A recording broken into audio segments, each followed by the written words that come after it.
Hi guys, it's Terry. Welcome back to my channel. Today I'm going to be reading the rest, so some more of the book of Gangsta Granny. And so Gangsta Granny is an hilarious, really talented, funny book, and it's all about a woman actually goes to all the candles. So that's when her grandson Ben finds out that she is a gangster, and they go and steal the candles. And guess what? At the end, something really sad happens. Grandma dies. His grandma died of cancer. So sad that empire is, guys.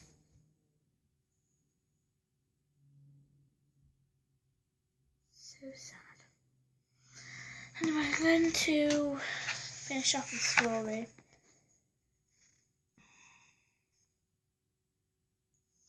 Right. So I'm on this chapter called A Duck Quacking. Before long, Granny and grandson, I don't know why it says grandson on there, but I think it just put it there for fun. Before Granny and grandson were sitting opposite each other in deadly silence at the dining room table, just like every single Friday night, as if parents were watching Strictly on TV. They were eating curry or going to the movies. Friday night was their date night, and ever since Ben could remember, they had been dropping him off with his granny when they went out. If they weren't going to see Strictly Stars dancing live on stage live, they would normally go to Mara, the curry house on the high street, not the accident white marble monument in India, and eat their own body weight in bedrooms. All that could be heard in the bungalow was the ticking of the carriage clock on the mantelpiece, the clinking of metal spoons against porcelain bowls, and surely high-pitched whistle. So what I'm actually reading the story to you guys. I'm not reading it to myself. If it was, I'll be doing it in my head. So, the clicking of metal spoons against porcelain bowls and the occasional high-pitched whistle of Granny's fluttery hearing aid. It was a device whose purpose seemed not much in aid Granny's deafness, but to cause deafness in others. It was one of the main things that Ben hated about his granny, that others were. One, Granny would always spit in the tissue she kept up her sleeve in her cardigan, and wipe her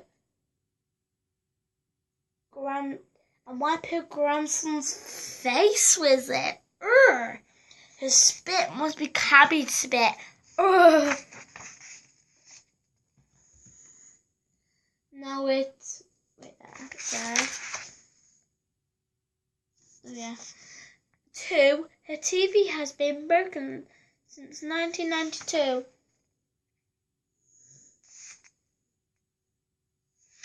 And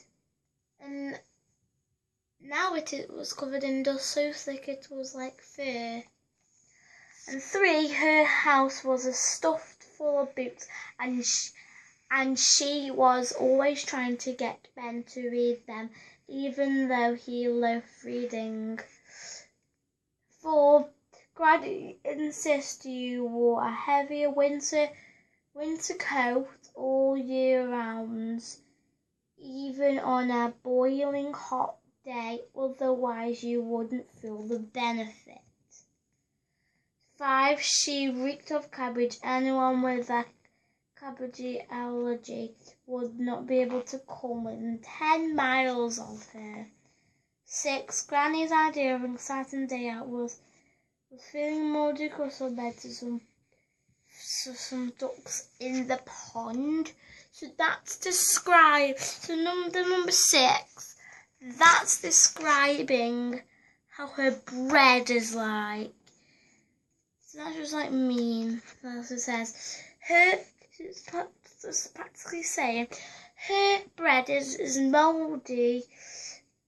As mouldy as something, so they can feed the something ducks. So describing the bread there. Number 7, she constantly blew off without even acknowledging it.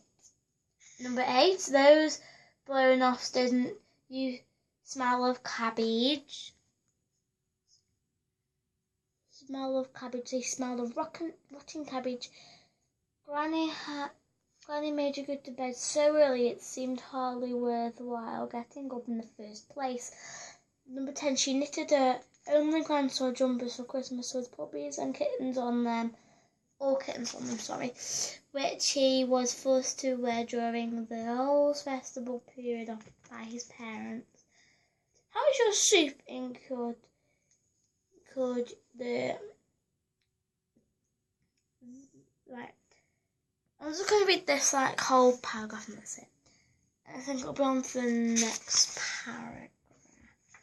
And break your heart and move to the city and